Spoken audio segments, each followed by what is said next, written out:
flete sus cosas, ¿verdad? Algunas cosas que también sembraban, ¿verdad? En la familia, porque como te decía, tenía una familia muy grande, muchas mujeres, o sea, había en esa familia. Bueno, estaba mi abuelo, estaba Constantino Hidalgo Mora, que era hermano de él y que la casa está aquí nomás, al frente, casi, ¿verdad?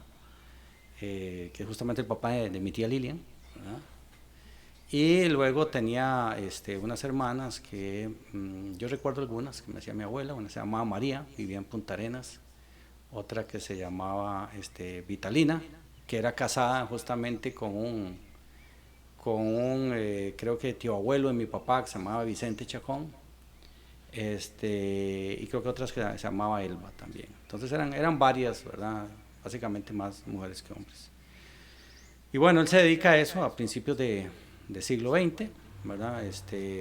Allá más o menos por el año 17, por ahí, en 1917, en uno de esos viajes y cosas y demás, yendo a Desamparados de todo San Juan de Dios, que bueno, Que Acerrí tiene tanto vínculo con... que usted es el más indicado para hablar de San Juan de Dios aquí, ¿verdad? Por la cuestión religiosa. Yo creí que ya me iba a Este, echar un muerto, güey. no, no, no. A ver si tengo que dormir afuera, güey. Que va. A ver si... Pero por la relación que tenía Cerrí con San Juan de Dios, pues San Juan de Dios era una comunidad muy importante con la que había mucha relación. Entonces, Y todavía la hay, yo creo. Sí. sí, antes era yo creo que más, Más, porque había una dependencia eclesiástica, por eso el piso de San Juan de Dios es el mismo, de la iglesia de San Juan de Dios es el mismo de la iglesia de Acerrí. Lo que sobró con la reforma de Helio Arguedas del piso, se lo mandaron a San Juan de Dios, porque era filial de Acerrí. Bueno, interesante, aparte no la conocía.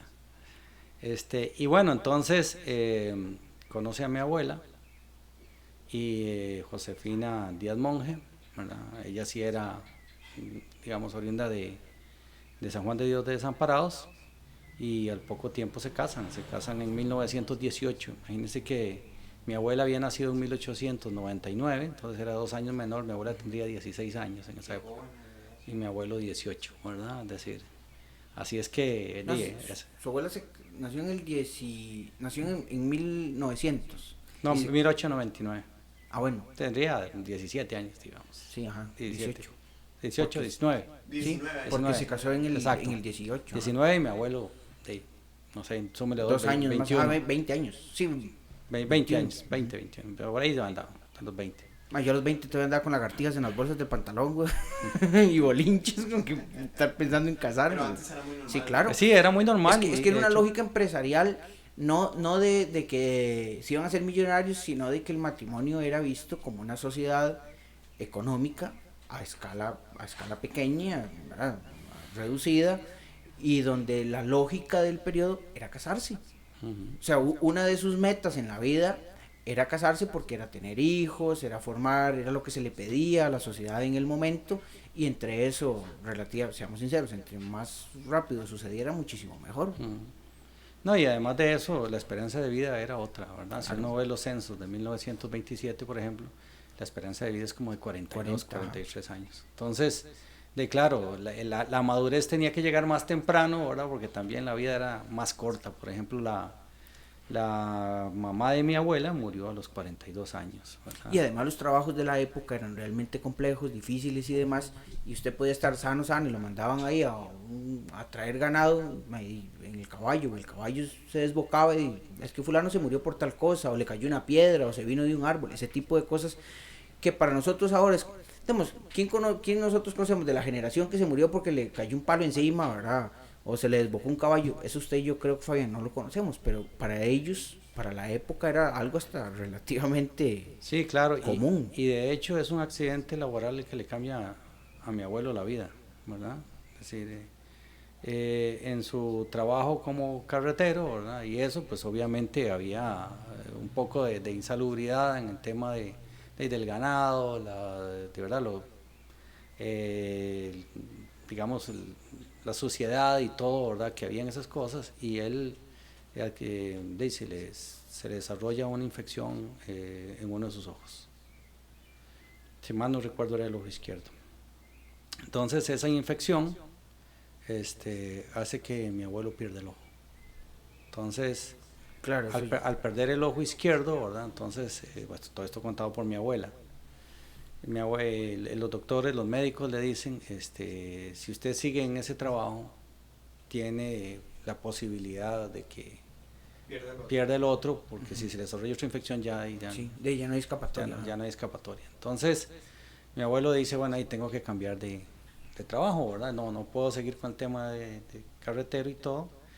Y no tengo muy claro cuáles son las circunstancias, pero pues hace un esfuerzo con mi abuela y finalmente se dedica a ser pulpero, ¿verdad? Abre una pulpería que que posteriormente, parece que inicialmente está en otro lugar, pero después compra el terreno de la esquina, ¿verdad? ¿Dónde está la casa? No, donde está Beto. Bueno, ajá. Donde está la otra, la panadería esa. La panadería. ¿Verdad? Que eso sigue siendo de la familia. Y ahí es donde instala su casa e instala una pulpería. Entonces, ahí empieza, digamos, en un lugar muy estratégico, porque es un lugar que conecta a Cerrí con Acosta. Y es una zona como de mucho paso, ¿verdad? De gente. Esto debe haber sido hacia finales de los 20, ¿verdad? Principios de los 30. Entonces ahí empieza mi abuelo realmente a prosperar también económicamente, ¿verdad? Y seguro ya tenía contactos porque si era carretero. Claro. Ya imagínese, tenía quien le podía traer el producto y demás. Sí, exacto, él estaba, como dicen, metido en el vaivén, en el ambiente, justamente en la cuestión del transporte, y entonces, bueno, conocían bien cómo mover las cosas. ¿Y tuvo un momento trapiche, algo así o no? No, yo nunca oí que mi abuelo tuviera trapiche. O sea, a mi abuelo le encantaba la ganadería, ¿verdad? Entonces sí tuvo fincas de ganado y demás, pero trapiche yo nunca escuché que tuviera. Lo que sí tuvo fue una caballeriza, por eso después de los cuentos, pero sí tuvo una caballeriza. Entonces, cambia, como les digo yo, de profesión, ¿verdad? Y se dedica al comercio, y en el comercio empieza también a meterse en otras áreas, ¿verdad? Aparte de la pulpería, y empieza un poquito a meterse también en, digamos, comprar algunas propiedades, empezar a invertir en ganado, y bueno, y así, digamos, sí, eso ya le permite una capacidad económica diferente. Sí, exacto. Acceso a tierra, ganado, bienes. Claro. Y con la ventaja de que mi abuela era la que estaba en la pulpería. Claro. O sea, en todo esto, digamos. Por eso, o sea, la lógica de lo que decía, la lógica de empresa del matrimonio. Sí, claro. O sea, no pensar de que es que estaban viendo a ver quién sacaba aquí, no, sino esa lógica de que todos trabajaban, ¿verdad? Y entonces sí, la pulpería la pone él, el contacto con los que le puedan traer los productos los tiene don Manuel, pero quien atiende quién más que la mujer, ¿verdad? La esposa, teniendo una habilidad históricamente comprobada a las mujeres para administrar bienes, ¿no? Claro. O sea, eso no es un comentario machista por decir, ¡ay, qué machista! No, es comprobado. Es que era así. Exacto, o sea, y eso es un manejo innato de los bienes. Y eso es una parte muy interesante porque, digamos, si usted ve la cédula de mi abuela, decía María Gertrudis Díaz Monge, conocida como Josefina, profesión o oficios domésticos. Pero la verdad es que mi abuela hizo de todo, o sea, claro. Mi abuela siempre apoyó a mi abuelo en absolutamente todo, ¿verdad? Era una mujer de un carácter fuerte, conmigo no, pero ella era realmente como de la época, ¿verdad? Es decir, una mujer de temple, ¿verdad? Además, muy también de apoyar, digamos, a la familia, a sus hermanos también. Mi abuela fue un gran apoyo también para los hermanos de ella. Bueno, todavía está viva mi tía Daisy, ¿verdad? Que tiene como 100 algo. 102 años. 102 tiene mi tía Daisy, ¿verdad? Entonces, sí, bueno, un saludo de todas maneras para mi familia, ¿verdad? Que es grande, ¿verdad? Y por bueno, yo para mi tía Daisy. Familia tan longeva. Sí, bueno. Me equivoco que ahorita me muero. Bueno, entonces, mi abuelo en esa época prospera económicamente y es cuando empieza también a meterse en política. De lo que yo he... ¿Y por qué? ¿Por qué lo hace? O sea... yo creo que eso es innato. Hay gente que trae... Es que eso es calentarse la cabeza. Sí, lo que pasa es que hay gente que trae condiciones de liderazgo. Imagínense que mi abuelo en una época, y eso me lo contaba mi tía Lilian justamente, en una época tuvo que prácticamente echarse al hombro de la familia de él cuando estaba joven, ¿verdad? Digamos, por alguna razón, no sé, bueno, ahí, lo que hablábamos, hay épocas que eran de crisis, ¿verdad? Sí, claro. Y en esas épocas, bueno, mi abuelo veló también por su familia, ¿verdad? Cuando las cosas se pusieron difíciles y bueno, era también de armas tomar, imagínense lo que es también dar ese salto, ¿verdad? De perder un ojo y inmediatamente en aquellas épocas, sí. ¿Verdad? Porque bueno, digamos que ventaja, desventaja, porque es que no tenía otra. No tenía otra. Tenía que trabajar. Y eso, por eso es un carácter que desgraciadamente, y seamos sinceros, las generaciones, puede ser también la de nosotros, lo hemos perdido. O sea, todo nos da miedo, por todo nos vivimos quejando. Sí, exacto. Jure lo que don Manuel seguro perdió el ojo, se quejó 2 días, ¿verdad? O pudo refunfuñar el resto de la vida que le quedó, pero no dejó de trabajar, porque no había opción. Exacto, no hay opción y además de eso, no sé, era como emprendedor, lo que llaman ahora emprendedores, o sea, quedito no era. Él veía un negocio en cualquier lado, o sea, en cualquier cosa había un negocio. Una vez pasó justamente por la pulpería, un señor que era de Acosta, justamente, y mi abuelo acababa de comprar un carrillo ahí, esos que llamaban, en aquella época le decían una machincha, ¿verdad? Que era un carrito de esos de los años 20, ¿verdad? Una carcachita de esos, ¿verdad? Y mi abuelo tenía ese carrillo y el hombre pasaba todo el tiempo. Mira, Diano, ¿por qué no me lo vendes? No, mira, no sé qué. Diano, ¿por qué no me lo vendes? Entonces un día dijo mi abuelo, sí, está bien. Yo se lo vendo, vale tanto. Y le dice, ¿no me recibes una finca? Y mi abuelo dijo que sí. Se fue, se quedó sin carro, pero se quedó con la finca. O sea, es decir... Sí, claro. Ahí era la visión, ¿verdad? Es decir, ahora la gente prefiere tener el carro que la finca. Sí, ajá, o sea, sí, ajá, viven claro. En el carro, o sea, era la lógica, exacto, sí, ajá, yo quiero tener carro, casa no me interesa, prefiero pagar todo el resto de la vida, alquiler y que me echen y demás, pero el carro yo no me bajo, ¿verdad? Tener un gasto, porque el carro claro, es un gasto ahora. Y entonces se quedó con una finca y por supuesto, y la finca podía invertir, podía desarrollar de ganado y otras cosas. Eche 5 vacas y un toro, dentro de un año van a haber 5 terneros. Pues, pues el carro... él compraría otro, ¿verdad? En algún momento. Exacto. Entonces, prácticamente que de lo que yo he podido ver, mi abuelo empieza en la política, creo yo que más o menos hacia el año 34, 35. O sea, ¿qué podría tener algunos que 43? No, ¿qué va? Si empieza en el 34, tendría 37 años, porque nació en el 97. Sí, exacto. Ajá. Sí, entonces... Joven. Sí, por ahí tenía. Joven ahora, pero antes sí, como la gente... Sí, exacto. Era diferente, o sea, ya. Bueno, creo que ahí va a ser saludos ahí, Fabi. Sí, hay bastantes comentarios que me gustaría leer y también, ahora hay una foto, Gabriel, que quiero ver si se aprecia lo del ojo de don Manuel, ¿verdad? Una foto de las que nos envió. La que está con el sombrero. Creo que sí, creo que es esa. Que creo que es un estudio. La gente pueda ahí se ve, digamos, uno de los ojos que es distinto al otro en el tamaño, ¿verdad? El que tiene más chiquitito, digamos, como que tiene más achinado. Sí, ese era porque, claro, exacto, pero él usaba un ojo de vidrio.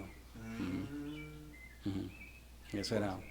Muy bien, perfecto. Dice Wanda Conitillo, dice Minor que de 5 puntos sube a 10, ya que todo está en aumento, la gasolina y todo. Sí, se le agradece, profe. Teresa Marín dice, siempre con los mejores participantes, qué alegría escuchar el nombre emblemático de mi amada Escuela Manuel Hidalgo Mora. Hilda María reporta sintonía, dice que lo está viendo. Por acá Marco Chinchilla Sánchez también nos dice saludos para todos y en especial a Benito. Saludos a Marcos. Rebeca Picado, quien está de cumpleaños hoy, está cumpliendo 50 años. Ah, carajo. La media teja. Eso ya la puso en evidencia, ¿verdad?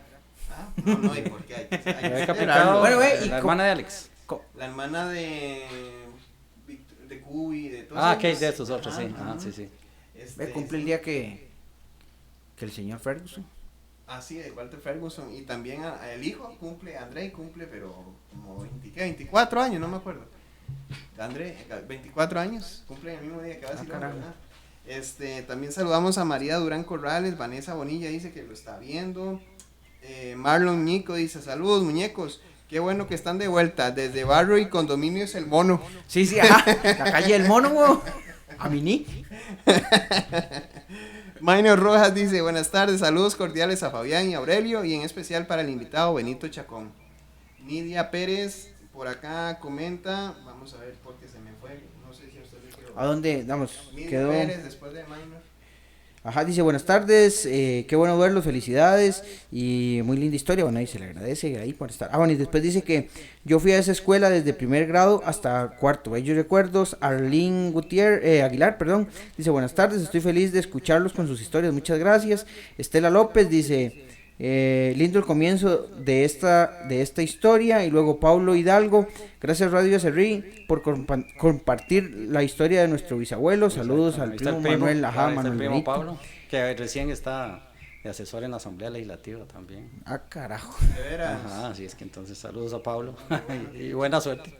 También está Carlos Briceño, que ahora... Ah, es ministro de Ministerio de Ciencia y Tecnología. Ciencia y Tecnología, exacto. que son bastantes logros para servir también, al fin y al cabo, ¿no? Es importante.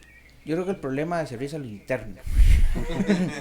Bueno, no puede ser posible Después que podemos sigamos hacer un programa batallando sobre con eso. el agua, weón, ma, o sea, Después podemos hacer un programa sobre eso. señor, weón. Bueno, estamos, entonces, Sí. continuamos, no sé, ¿va a ser corte o seguimos? No sé, está bien. Está No, bien, podemos seguimos. hacer un corte aquí y, bueno. y seguimos. Hacemos un o- corte entonces. Como gustes. ¿Cuánto dura? Para decirle a la gente que no se nos vaya. Puede durar... Unos 3 minutos. No, hagamos la cosa, sigamos y ahorita hacemos... Está bien, está Ok, bien. bueno. Entonces, y la pregunta, otra pregunta, ¿verdad? Por una olla rosera, porque, digamos, usted dice que se mete entre el 33, 34, ¿verdad? Por ahí, sí, más o menos. Eso es al final de la tercera administración de Ricardo Jiménez. ¿Cuál es el motivo? ¿Qué motiva a don Manuel incorporarse? ¿Hay algo que pasó en Acerrí? ¿O es esa convicción o Mire, visión de liderazgo que dice, no, aquí me meto al... Digamos, él era líder comunal, empecémoslo por ahí, digamos. Siempre le gustó la política, de hecho mi familia a todos les gusta la política, yo creo que eso ya viene, como dicen ahí, en los genes, ¿verdad? De estar metidos en política. Quizá la generación nuestra no tanto, ¿verdad? La de mis hermanos y mis primos y yo creo que no hemos sido tan metidos en la política. Pablo sí, ¿verdad? Pablo es súper metido, ese sí heredó, digamos, del bisabuelo, ¿verdad? Todo ese interés por estar metido en la política, pero músculo político. o sea, pero estar metido de verdad, ¿verdad? Porque algunos hemos estado ahí de fiscales de mesa, hemos andado con banderas y pegando cosas, te hace mucho, pero Sí, en realidad... en el carro, nada más. Exacto, pero mi tío Raúl le gustaba mucho la política. Sí, mi tío Raúl, mi tío Orlando también, y bueno, al final, yo no tengo muy claro por qué exactamente entra, pero claramente él tenía condiciones de liderazgo. Entra primero como un líder comunal y pues empieza a vincularse primero en la municipalidad, ¿verdad? De hecho, cuando...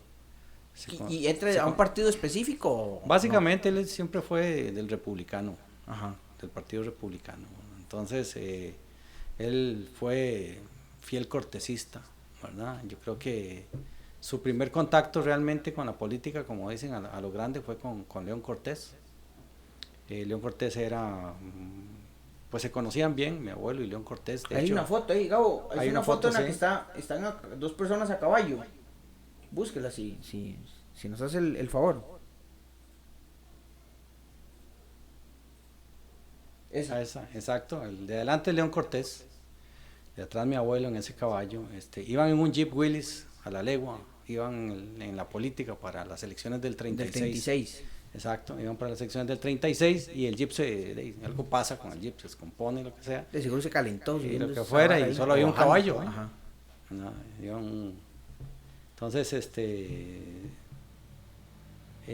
no, perdón, esa fue otra historia. En el Jeep no iban, pero iban en un carro y el carro se descompone, ¿verdad? Porque el Jeep es un poco más tardío, de los años 40.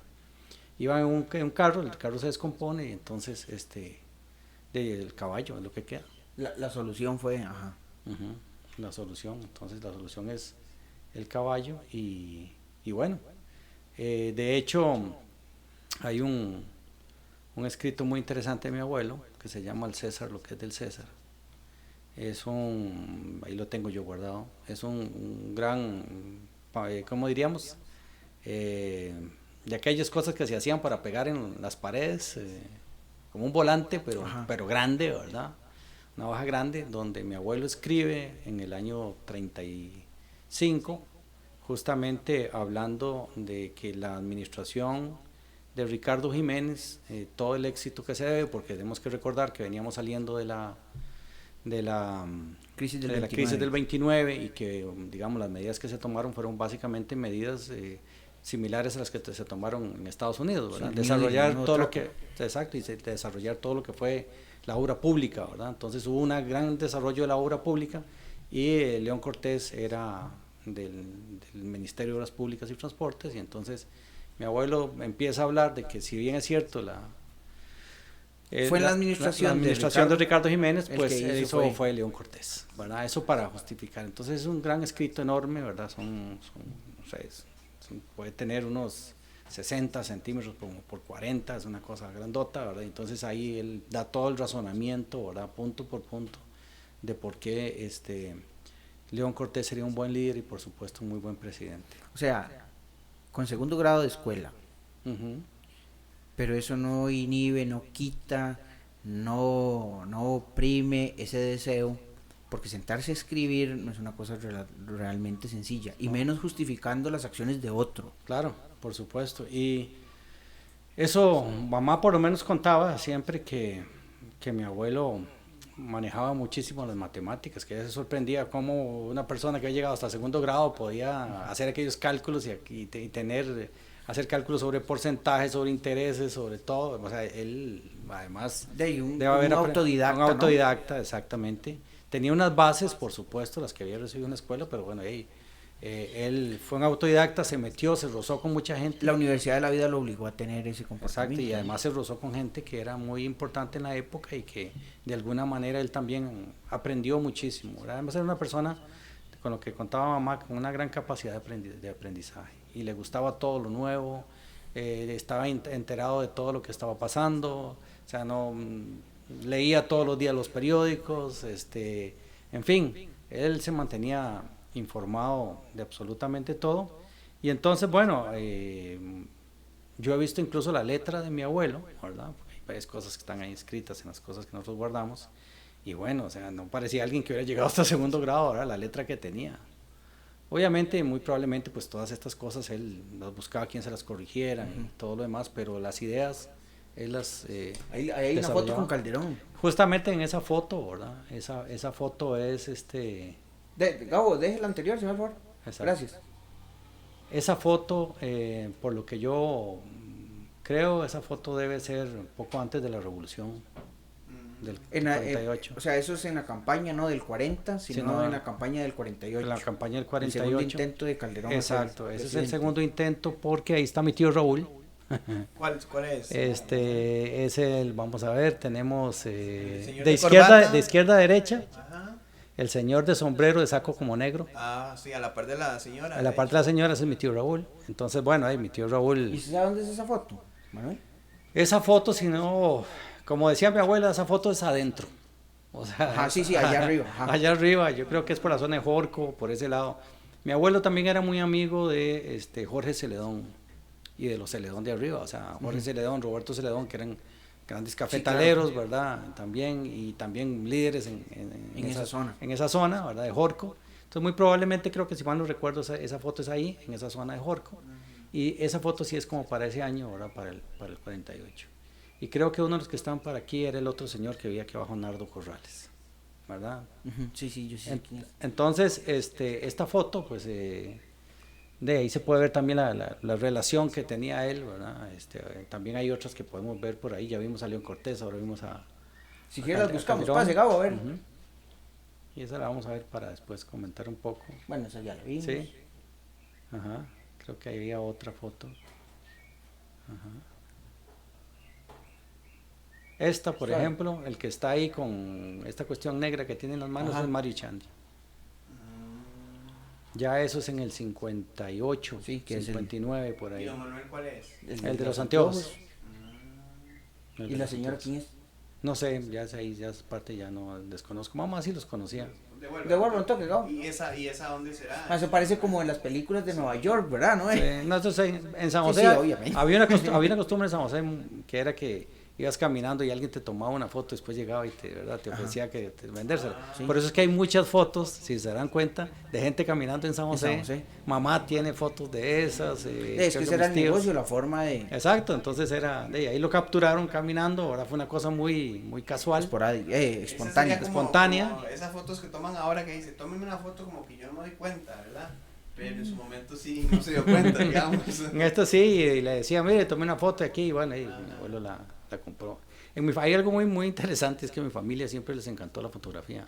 Sí, usted contaba cuando lo entrevistamos Sí. sobre su mamá, que Entonces, su mamá... todos Ajá. ahí, mi tío Orlando le encantaba la fotografía también, entonces tenía sus cámaras y sus cosas, y entonces ahí siempre hubo. Yo lo que he aprendido del programa en estas 3 temporadas es que de cierta manera tenían que tener como cierta solvencia económica para poder Sí. tener recuerdos fotográficos. Sí, claro, por supuesto. Sí, eso conseguir era- una cámara. conseguir una Es cámara que- era difícil y revelarlo peor todavía. Exacto, es que ahora, digamos, la Ojo. inmediatez en la que estamos, ¿verdad? Usted quiere una foto y saca el celular y se toma y luego... Va y la imprime, y si la quiere imprimir, la imprime por 400 pesos. ¿verdad? Exacto. En este tiempo, Había una, creo To- que una tienda en San José nada más, ¿no? no había que mandarlo a Estados Unidos. O sea, había una tienda que la recibía, se mandaba a revelar a los Estados Unidos y después Usted venía. sabe. Y eso te lo digo porque Eso puede ser un perfecto regalo de bodas, imagínese. nosotros teníamos cámaras de cine, ¿verdad? Usábamos cámaras de cine de 8 y super 8 milímetros. De hecho, yo tengo todavía las cintas de algunas cosas, como en los años 60, 70, por ahí. Y yo recuerdo perfectamente cuando yo iba a revelar en los 80s, que iba ahí a la IFSA, que quedaba justamente en una esquina de la Plaza De la Plaza de la Cultura, ajá. Ahí me dejaba, llevaban ahí dejaba el rollo. el rollo, digamos, de la... Sí. Eso lo mandaban a Estados Unidos, después venía ya el carrete y ya listo. A mí esas cosas me gustan, entonces por ahí colecciono esas cosas. Mi abuelo, así pues, se mete mucho en política a inicios de los años 30, por ahí, como les decía. Bueno, gana León Cortés, mi abuelo sigue metido en política, está ¿Pero metido a en la nivel municipalidad. cantonal o a nivel ya más? No, a nivel cantonal. Mi abuelo siempre fue a nivel cantonal, aunque tenía muy buena relación y era como el líder que agrupaba y que organizaba las manifestaciones. Es que las también se reuniones. necesita, hay unas lógicas que, por cierto, para el periodo de la colonia, que Manuel es experto, hay una lógica que dice que quien controla lo local tiene impacto en lo regional y un vínculo en lo nacional. Claro, ¿verdad? exactamente. Entonces, y aquí se puede ver reflejado. O sea, Manuel Hidalgo, digamos que podía mover los hilos de Acerrí, ¿verdad? Con otras personas, porque obviamente solo exacto, no. que Ajá. esa es otra cosa, que habían otros líderes, ¿verdad? Exacto, Es que decir, eso es a lo que queremos llegar en un momento. Es decir, hay un... Pero vea su vínculo con el carácter macro, que tiene fotos con León Cortés, con Calderón Guardia, con Mario Echandi, weón. Mae, mi principal foto así más famosa es con usted, weón. Imagínese. Con Carlos Alvarado, ¿tenés no, una? yo Con no, Carlos mae, Alvarado, qué honor. un día que andábamos asaltando. Entonces, Pero, y entonces entonces, vea el impacto que tenía, entiende esa lógica, ¿verdad? De eso, desde lo local, trascendiendo al ámbito nacional. Sí, y bueno, era reconocido como un líder, ¿verdad? Y eso finalmente le costó también durante la guerra Sí. civil del 48, ¿verdad? Eso tuvo un costo para mis dos abuelos, ¿verdad? No solo para mí. Mi abuelo Manuel. ¿Y quiénes eran los compinches, los amigos, los aliados, los otros líderes con su abuelo y también los contrincantes? Porque Bueno, yo esa parte no la conozco mucho. En realidad, vamos a ver, el 48 para mi generación, no para la tuya, pues es más Sí. viejo, ¿verdad? Ajá. El 48 para mi generación, como para la de mi mamá, siempre fue un poco, digamos, se trataba de no hablar mucho del tema, ¿verdad? como lo dice David en el trabajo, que era algo Exacto. ocultar mejor. Ocultar mejor, porque había habido muchos resquemores y muchas diferencias Y era abrir heridas. entre hermanos, digámoslo así, y era abrir heridas. Hay historias terribles que me contaba mamá sobre el 48, ¿verdad? Y que a mi abuelo le tocó vivir también eso. Entonces, ese tipo de cosas como que no se decían mucho, como quiénes eran los enemigos, no, ¿verdad? Quiénes fueron los que sufrieron las cosas. Y mi abuelo Benito Chacón, por supuesto que sufrió también el impacto de la Es guerra que, del digamos, 48. yo conozco a Manuel Hidalgo Mora antes de llegar a la escuela, Ujú.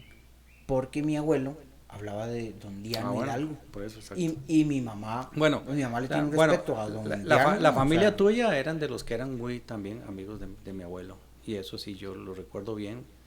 ¿verdad? Y también, bueno, el otro que era, con el que mi abuelo se relacionaba mucho era con de Poz, Ramón Corrales es, de Poz. Andrés. Andrés Corrales, no, el de Poz, bueno, que tiene nombre en la escuela. Andrés. Andrés, ok, ese, Andrés Corrales. Entonces, con él también, él tuvo mucha relación y bueno, los dos eran líderes importantes. Yo creo que la municipalidad... el edificio lleva el nombre. El nombre de él, ¿verdad? Uh-huh.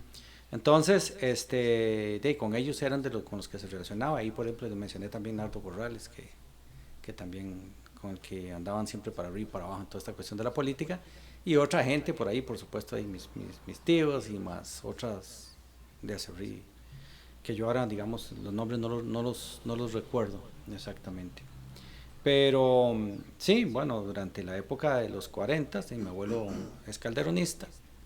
Ahí hay telegramas, por ejemplo, enviados por Calderón Guardia a mi abuelo, ¿verdad? Digamos en los 40 y aún ya hacia el 48 por ahí.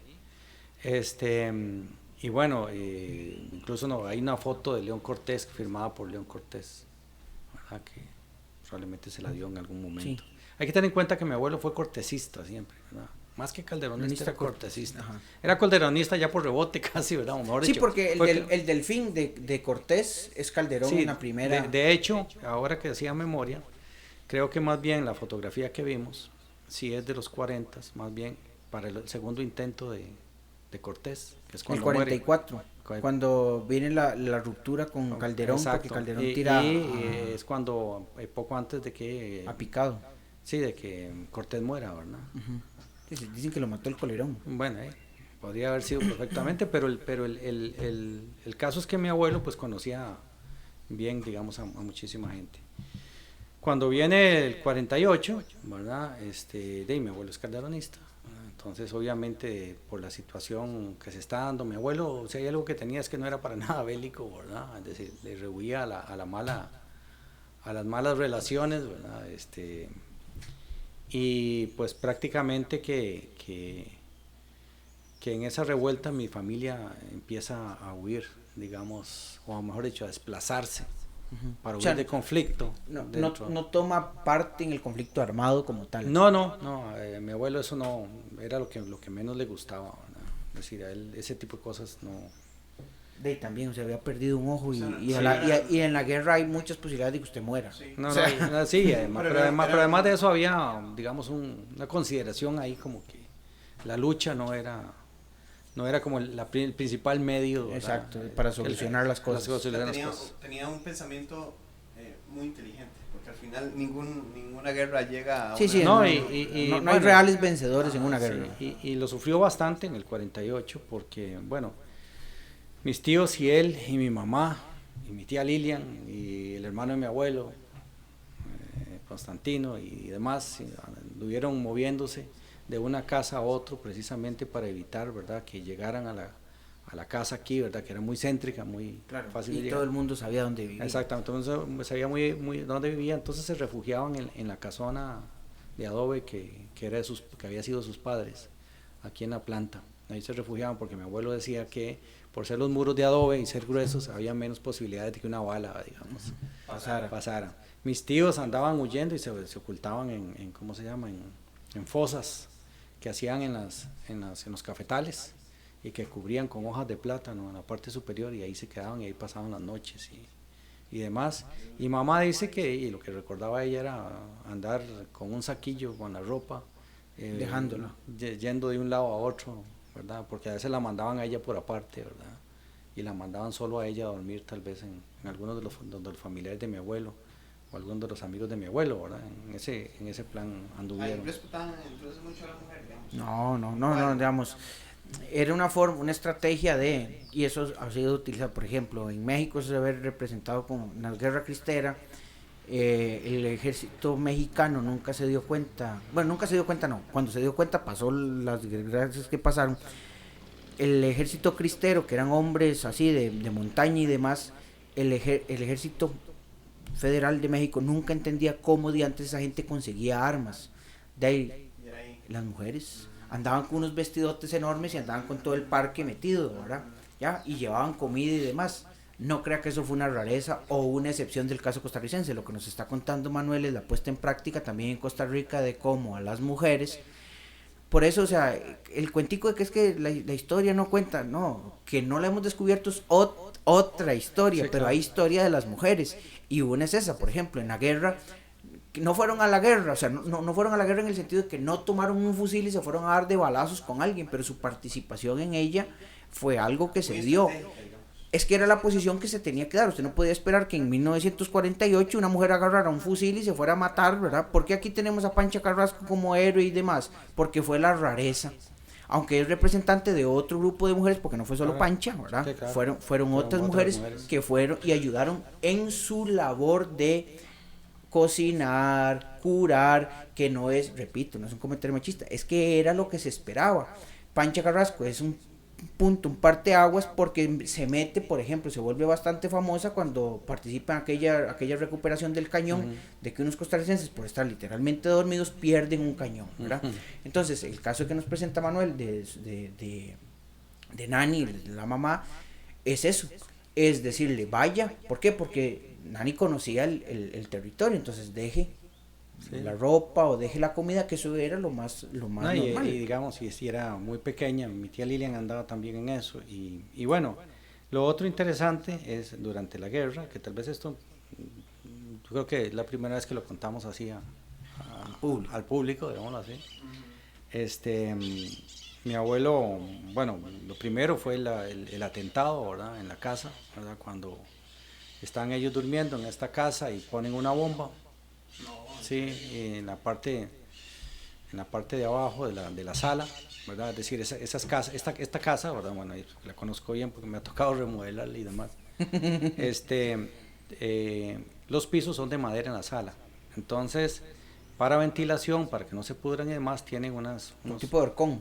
sí, pero tienen unos boquetes, unas entradas en los costados, como de ventilación. Y resulta que en una de esas ventilaciones, metieron una bomba, ¿verdad? Y la bomba estalló pero hacia afuera, como que si fuera un mortero de una bomba de turno, ¿verdad? En lugar de explotar hacia arriba, la bomba explotó hacia afuera, ¿verdad? Entonces, mamá siempre decía que ella no se explicaba por qué la bomba había estallado hacia afuera, porque dice que el estruendo fue terrible, ¿verdad? Que la casa se estremeció y se hizo de verdad de todo. Y resulta que cuando yo destapo los pisos, hace más o menos unos 30 años, para hacer una reparación de ese piso, me encuentro que justo en la entrada ahí había una piedra gigante. O sea, era una piedra, porque estas zonas tienen montones de piedras. Los indios se dedicaron a sembrar piedras. Ahí en esa parte, bueno, exacto, ahí en esa parte la cantidad de piedras es una cosa impresionante. Entonces, ahí es la bomba estalla, pero estalla hacia afuera, porque obviamente la piedra le hizo el tapón, ¿verdad? Y salió. Entonces, obviamente esto fue, digamos, un gran impacto para él, y por eso es que empieza también a moverse, también de un lado no hubo heridos, no hubo nada, gracias a Dios, y empezaron a moverse y a no quedarse ahí, porque ya era una cuestión insegura. Se acuerdan que no habían verjas como las de ahora, ni nada, cualquiera pasaba. De hecho, la casa todavía casi mantiene la misma altura, excepto por un poco que la subimos. Pero vea los datos que se desconocen y que nos dan, o sea, ¿quién pudo haber pensado, o quién, o sea, le repito, o sea, la pregunta ahora por un coffee maker, ¿quién de ustedes, quién de que nos sigue en la transmisión sabía que Manuel Hidalgo Mora sufrió un atentado? De eso es casi un coche bomba, o sea, es que es cierto. Es que era la época. Es interesante saber cómo hacían las bombas también. Sí, bueno, eso ni idea, ¿verdad? ¿Qué podría haber sido lo que le pusieron? Pero bueno, eso fue lo que pasó. Y entonces ahí empieza un proceso como difícil, ¿verdad? Y llega un momento también... Me imagino que él nunca pensó en eso. No, y llega un momento en donde incluso llegan a la casa y le incautan uno de los carros que tenía y se lo llevan, ¿verdad? El carro, y lo andan un grupo ahí con mujeres para arriba y para abajo y tomando guaro y la cosa, y al final se lo chocan, se lo estrellan. Cuando le estrellan el carro, van y se lo tiran ahí. Se lo dejan de recuerdo. Se lo dejan de recuerdo, todo despedazado, y justamente porque Jorge Celedón era uno de los distribuidores de carros aquí en el país, también era representante de la Willys, Celedón y compañía, entonces, y eran muy amigos, entonces él le pide que se lo lleven y que le traigan otro, ¿verdad? Porque no quería verlo por lo que eso significaba. Después hay un momento en donde mi abuelo Manuel y mi abuelo Benito son llevados y son encerrados. Eso le iba a preguntar, ¿estuvieron en la cárcel? Sí, estuvieron en la cárcel, estuvieron aquí en Acerrí, en la cárcel. Y la cárcel era la de la municipalidad. La de la municipalidad, o sea, ahí los tuvieron, ¿verdad? En la cárcel de la municipalidad. Y bueno, ahí iba mamá a visitarlos y a llevarles también, dice que iba con mi abuela y mi tía, y les llevaban comida, y, ¿verdad? Iba a ellos más otra gente, ¿verdad? Que estaban, no solo eran ellos dos. Y al final, ¿verdad? No tengo muy claro, pero me parece que esto es casi inmediatamente al momento de que la revolución está en su momento más álgido, donde ya se ve que José Figueres Ferrer va a ganar, ¿verdad? Entonces, la ayuda gringa y demás. Sí, y entonces en ese momento es Figueres quien le comentan, le comunican, le dicen que mi abuelo está encerrado junto con mi abuelo Benito. Entonces él es el que da la orden de que lo saquen. Bueno, finalmente, porque parece que se conocían. Parece que se conocían, porque yo no sé cuántos. Aquello de ir, lo que usted dijo, aquello de ir adentro y dejémonos de cosas. Figueres era manejaba y meneaba arriba, exacto, en toda la parte de adentro. Y bueno, y esta zona conectada con la lucha y todo esto. Entonces, es el mismo Figueres el que manda a pedir que los suelten, ¿verdad? Porque alguien le informa y le dice que algunos de los amigos, probablemente mi abuelo, porque mi abuelo tenía amigos de los dos bandos. Entonces, probablemente alguien del bando de Figueres, pues le dice y le pide que lo suelten, ¿verdad? Porque mi abuelo realmente no estaba, o sea, había tenido una participación política. O sea, su pecado era ser partidario y estar a favor de, punto, eso era, ¿verdad? Eso era el tema. Entonces ahí lo liberan, ¿verdad? Pero en ese proceso de la guerra del 48, mamá siempre dice que ella cree que ahí mi abuelo en algún momento tuvo un pequeño infarto, ¿verdad? Que es lo que finalmente lo termina matando, ¿verdad? Años después. Porque dice que cuando vienen y se meten a la casa y se llevan el carro, dice que ella lo ve cuando él, ¿verdad? Se tiene una expresión como de dolor y se agarra el pecho en ese momento. Es que lo que imagino era que le iban a hacer desgracias en la casa. Sí, la familia. Entonces él tiene que se agarra el pecho y entonces dijo que algo le había pasado, que le había dolido, pero la cosa pasa. Usted sabe que esas cosas a veces son, ¿verdad?, pequeñas, ¿verdad? Sí, el efecto se verá. Exacto, se verá. Cosas así. Después él de seguro se sintió mal, fue en el médico y la cosa, pero no es lo mismo la tecnología de antes que la de ahora, ¿verdad? Tecnología médica. Y bueno, el asunto es que ya a partir de ahí, a él al poco tiempo, ya le detectan que tiene un problema cardíaco, ¿verdad? Y que en aquel tiempo tener problemas del corazón era como tener casi un cáncer, ¿verdad? Sí, con pocas probabilidades, ¿verdad?, de sobrevivir. Y bueno, pero él sigue su vida normal. De hecho tiene que hacer varios cambios, ¿verdad? Siempre viviendo en Acerrí, ¿verdad? Entonces él evitaba los lugares muy fríos y cosas de ese tipo, ¿verdad? Y viviendo en Acerrí. Pero además pasaba metido en Punta Arenas, porque dos de sus hermanas vivían en Punta Arenas. Entonces, interesante. Entonces iban mucho, o sea, de hecho mi tía Lilian ayer me contaba, y mi mamá ya me lo había contado, de que una gran parte de sus vacaciones siempre era irse la Semana Santa, una semana para Punta Arenas, y entonces la pasaban allá donde la hermana María. Eso también lo hacían mis abuelos con mis tías y mi mamá. Se iban en Semana Santa para Punta Arenas. Algún tipo de costumbre también, ¿no? Era el paseo de la gente. No, y el paseo, imagínense que la luna de miel era ahí también. El paseo de nosotros, de mi familia, era básicamente ir a Punta Arenas, porque yo todavía tenía familia, hasta no hace mucho tiempo, y bueno, ya hay unos que ya yo pero les perdí el rastro, ¿verdad? Yo tenía familia por parte de los Hidalgo y por parte de los Chacón en Punta Arenas. Por parte de los Hidalgo tenía la que nosotros le decíamos la tía Betty también, que era también prima de mamá, ¿verdad? Donde nosotros íbamos a quedarnos a la casa de ella todo el tiempo, mínimo una vez al año, y íbamos a visitar a Fincho, que era primo papá también, ¿verdad? Y que ellos se dedicaban a la construcción de barquitos de esos pesqueros. Yo recuerdo llegar a la casa de este señor y ver los barquitos esos en el patio ahí, en construcción, ¿verdad? Entonces, un astillero en miniatura. En miniatura, sí, ahí era muy interesante. Entonces nosotros siempre, a mí me une un gran cariño por Punta Arenas, porque hemos tenido siempre familia allá, hemos tenido familiares que han sido marineros, también, ¿verdad? Como Israel Fallas, ¿verdad? El esposo de mi querida tía Flora, ¿verdad? Flora Chacón, bueno, que vive muy cerca de tu casa y tus abuelos. Entonces, vivía. ¿A su abuelo le pasa eso y se aleja de la política? No, él sigue metido en la política, o sea, no quiere dejar nada, o sea, él sigue metido en la política. Sí, las aguas vuelven un poco al caos. Sí, vuelven un poco al caos, él sigue metido en la política, ¿verdad? Y ya después él siempre, ¿verdad? Metido con el republicano, ¿verdad? Nacional, y después de ahí se vuelve chandista. Entonces, mi abuelo se relaciona muchísimo con Mario Chandi, ya para el año 55, 56, ¿verdad? Era evidente que se necesitaba una escuela nueva. Eso era lo que... ¿Verdad? Se necesitaba una escuela nueva, la escuela vieja era una escuela de madera, ¿verdad? ¿Y dónde estaba la escuela vieja? Igual. Igual, ahí está, si ustedes ven la foto que vimos hace un rato, ahí se ve la escuela vieja y se ve la casa, de los Castro, que está al lado arriba, ¿verdad? Que es una casa bellísima, que era de 2 pisos. Gabo. Ya está en eso, creo. ¿Y qué le iba a decir? Pero entonces don Manuel nunca en esta, tuvo... vean dónde está la escuela actualmente, detrás de la señora, ¿verdad? Que hay un carro y luego está un edificio, esa es la escuela antigua. Ajá. Eso y ahí está la casa, o sea, exacto. Lo que sería la entrada para la entrada, al kinder. Cuando entraban al kinder y vea la casa de arriba, Sí, esa es la casa Castro, de los Castro, ¿verdad?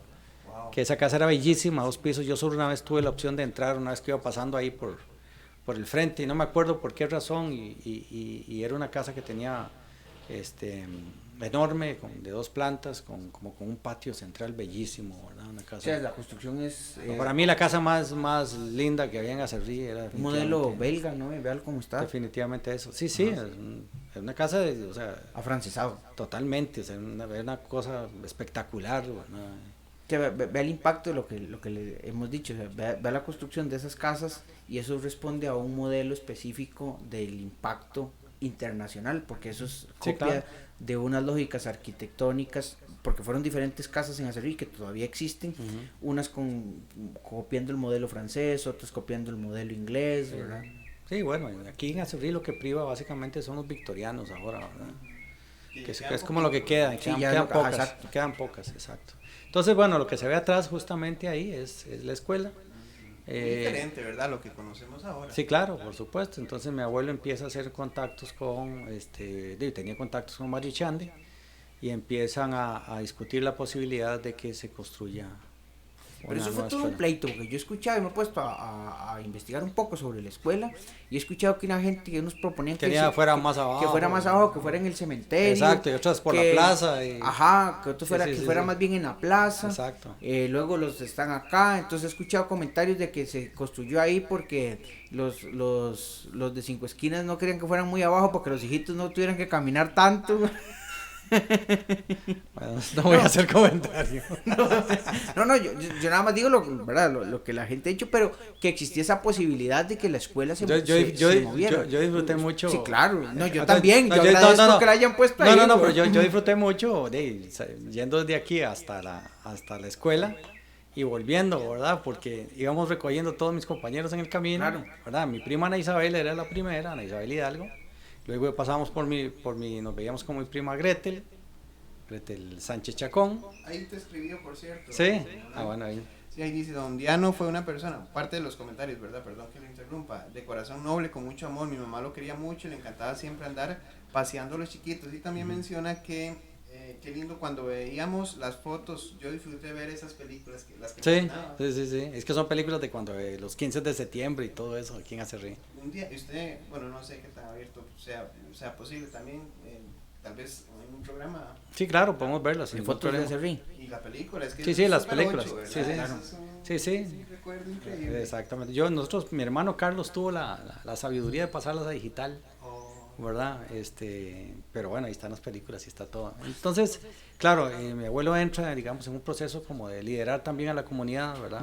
Para buscar la posibilidad de que se construya una escuela y pues tenía pues sus contactos políticos y demás y se hicieron algunas actividades también para fondos y demás. No, básicamente para hacer sentir la necesidad de la escuela. Toda la escuela. Y pues en el gobierno de Mario Echandi es cuando se empieza la construcción y se termina. O sea, el por qué es casi una obviedad hacer la pregunta, pero ¿cuándo, por qué el nombre de Manuel Hidalgo es estando don Manuel vivo o ya? Mire, esa es exactamente la pregunta que yo siempre me hice. Mamá sí se debería haber acordado bien de eso. Yo le pregunté a mi tía Lilian, ella dice que ella cree que sí, mi abuelo estaba vivo cuando se decidió el nombre. Se decidió el nombre porque mi abuelo muere en el 61 y la escuela empieza a construirse pues, probablemente a finales del 58, principios del 59, ¿verdad? Sí, empezando la administración de Echandi. Empezando la administración de Echandi, y parece que ahí es diríamos, la propuesta de varios vecinos de que se le ponga el nombre por todo lo que él había hecho para que esa escuela estuviera. Él nunca lo buscó seguramente.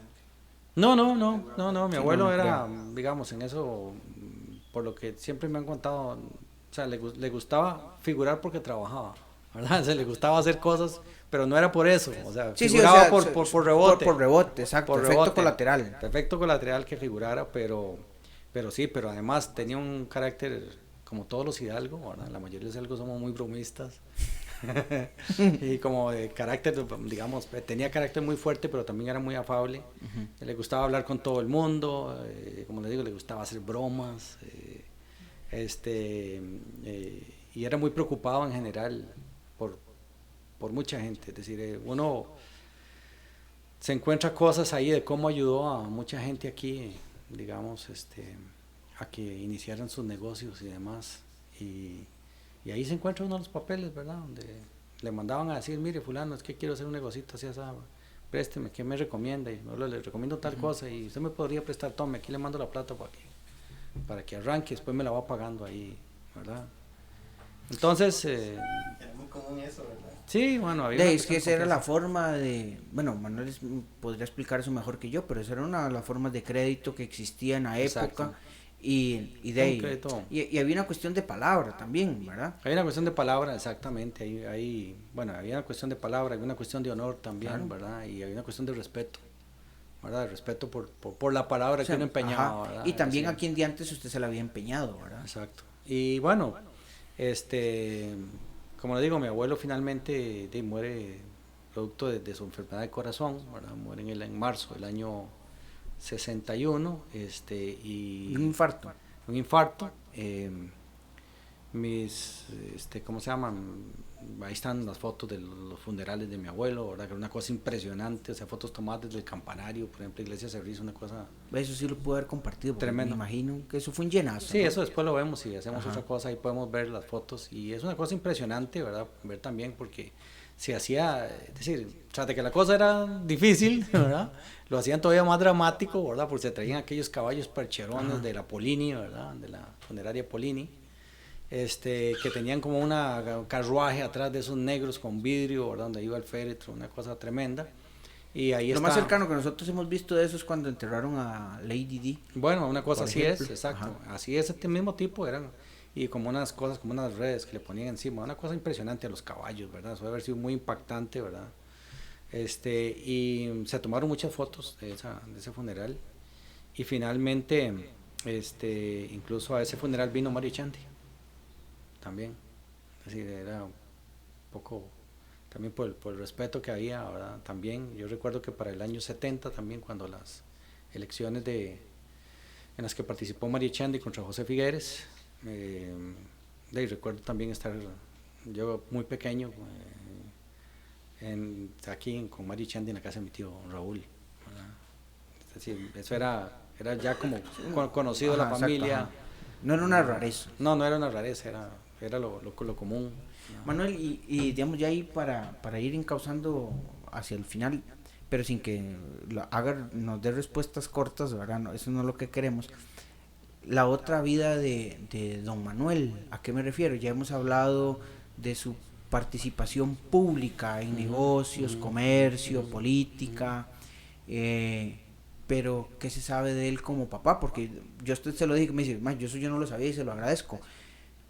Que el dato de que su mamá fue una de las primeras mujeres en hacer RIS, y no la primera porque no me he encontrado otra referencia en manejar, y eso fue, jure lo que don Manuel fue el que la empujó para que lo hiciera, ¿verdad? ¿Cómo era esa figura de hombre de casa, de lo que usted podrá escuchar de sus otros primos que dirán, así fue nieto, claro.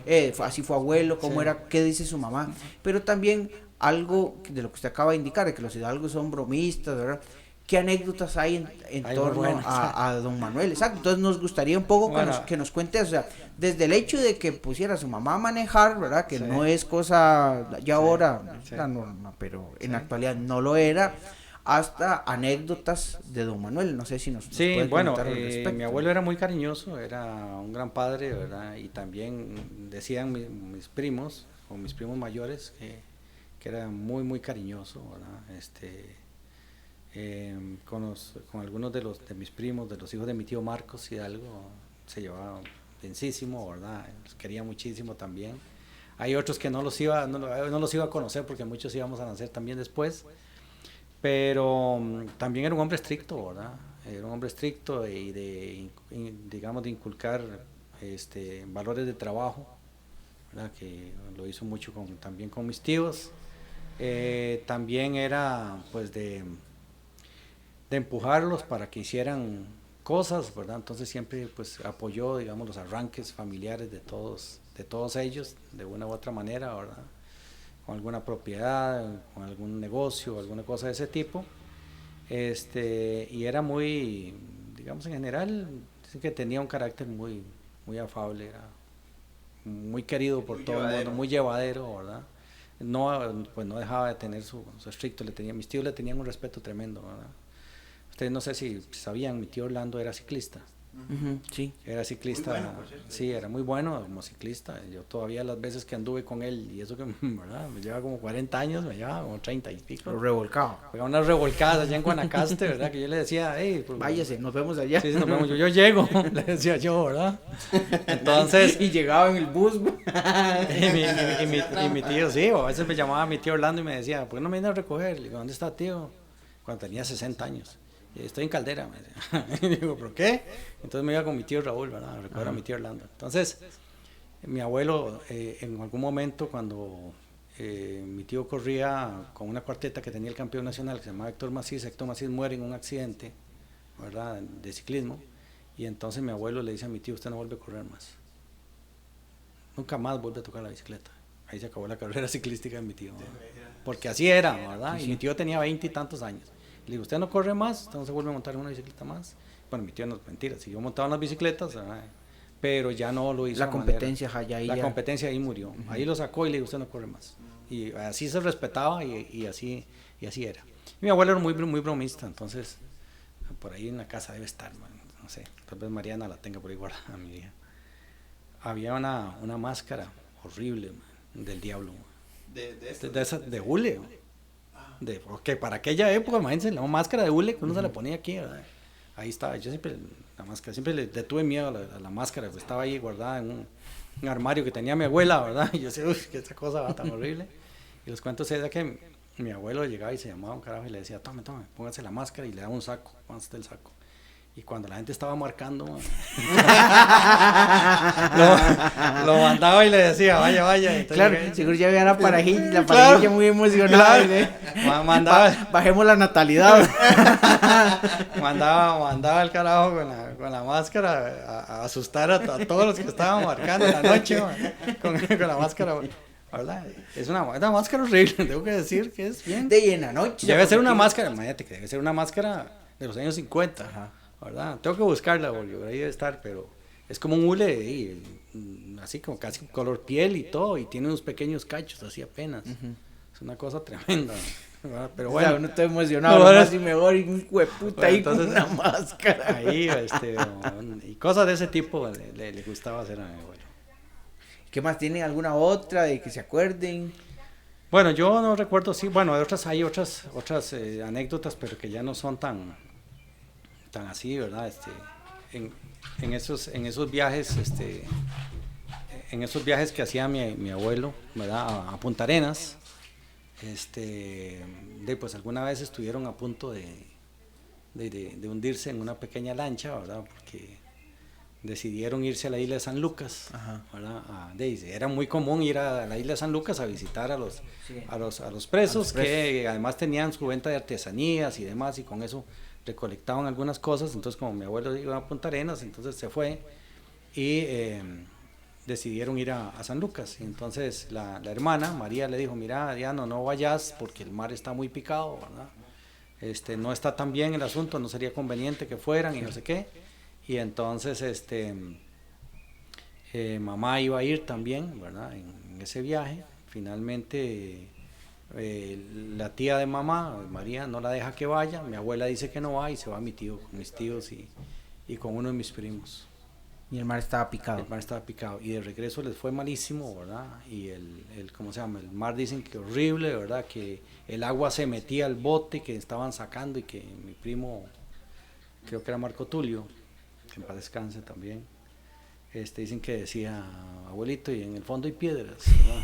Entonces imagínense lo que es, ¿verdad? Entonces que cuando llegó, que los estaban esperando, ¿verdad? A ver si llegaban en el puerto, y que cuando llegó mi abuela estaba... O sea, ahí sí es cierto que perdió todos los parásitos. Todos le llovió a mi abuelo, ¿verdad? Porque ¿verdad? Le había dicho que no fuera, pero mi abuela era así, ¿verdad? Como decir, bueno, ahí vamos. No era como mucha preocupación en eso. Yo creo que muy probablemente el que más se parecía en esa forma de ser probablemente era mi tío Orlando, ¿verdad? Que mi tío Orlando tenía ese carácter así como de aventurero, ¿verdad? ¿Y don Manuel salió del país? ¿Fue algún...? No recuerdo yo, creo que había una vez que le dijeron que por qué no iba, bueno, salió del país, digamos, por tierra, ¿verdad? Nicaragua, Panamá. Sí, creo que a Nicaragua fueron alguna vez, pero por avión nunca, porque por el problema del corazón a él nunca le recomendaron volar, viajar, ¿verdad? Pero toda esta gente tuvo, mi abuela Josefina, digamos, vio muchísimos cambios. Mi abuela decía que ella estaba impresionada de todo lo que le había tocado ver. Le tocó desde viajar en carreta hasta ver los aviones y ese tipo de cosas. O sea que para ella fue una cosa tremenda. Los teléfonos, ¿verdad? También.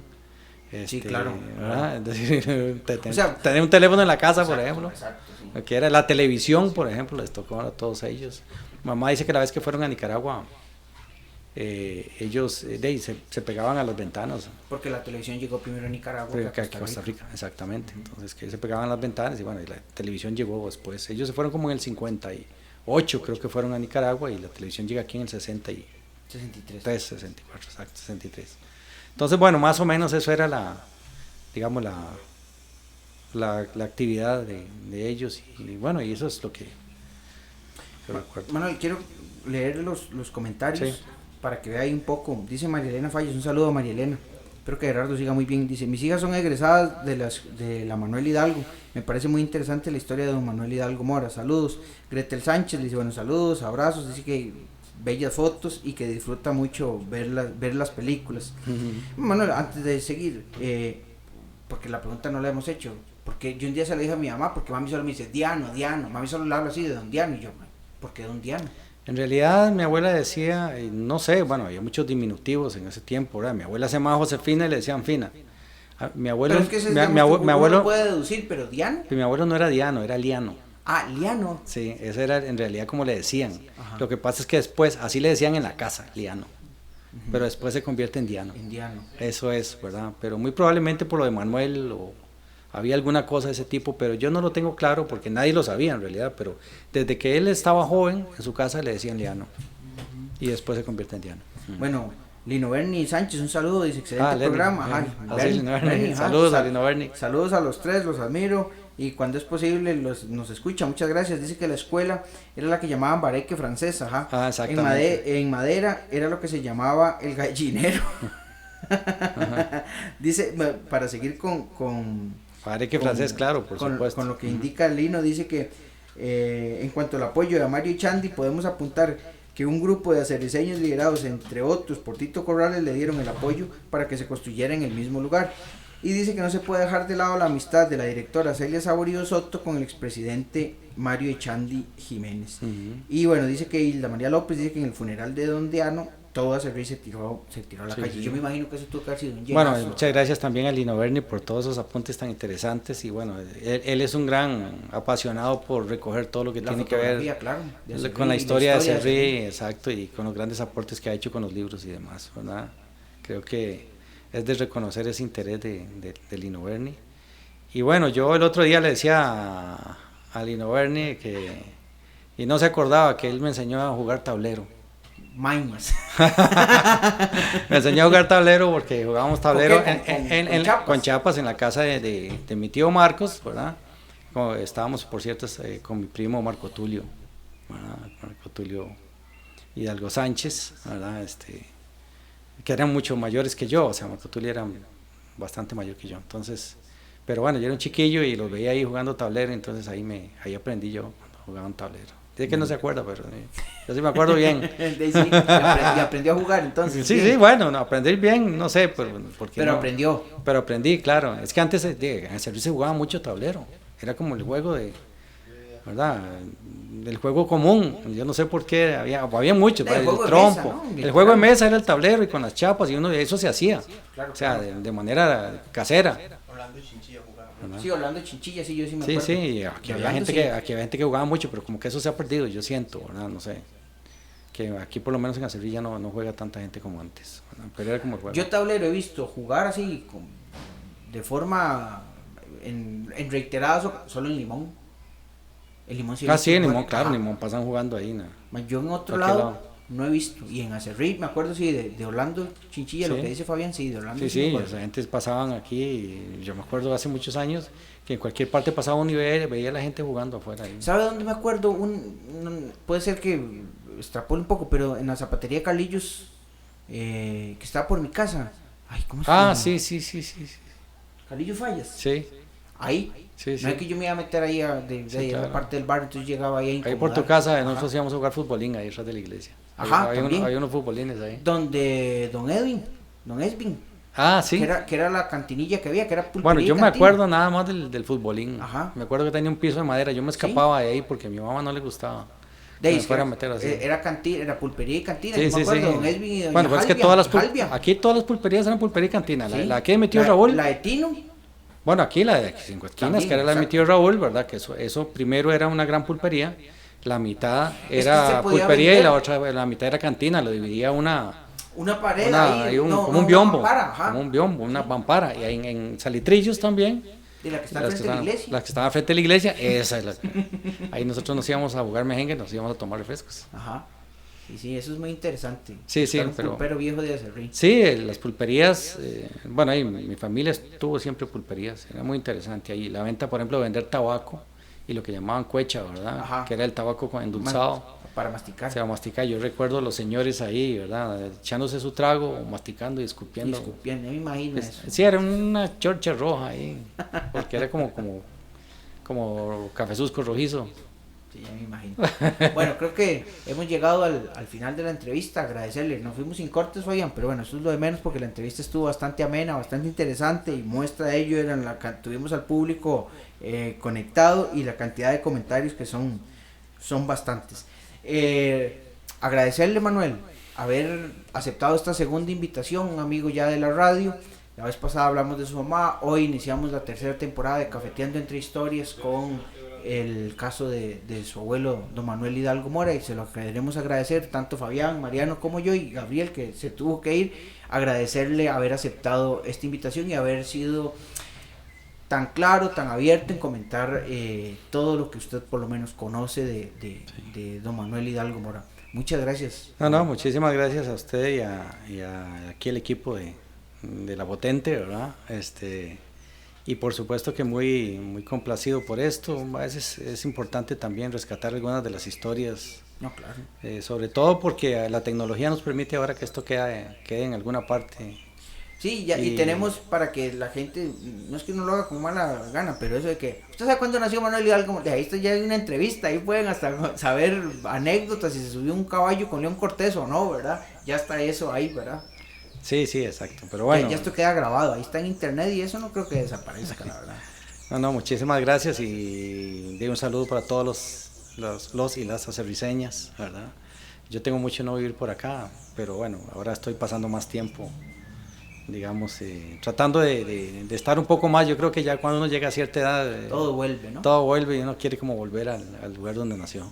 Bueno, de ahí. Muchas gracias. Le reiteramos a Manuel las gracias y a todas las personas que nos acompañaron en este ya casi hora y media de programa. Muchas gracias por sus comentarios y demás. Y los esperamos la próxima semana con un nuevo programa, una nueva entrega de Cafeteando Entre Historias. Saludos, buenas tardes y como les digo, los esperamos ver de hoy en 8. Buenas tardes, chao.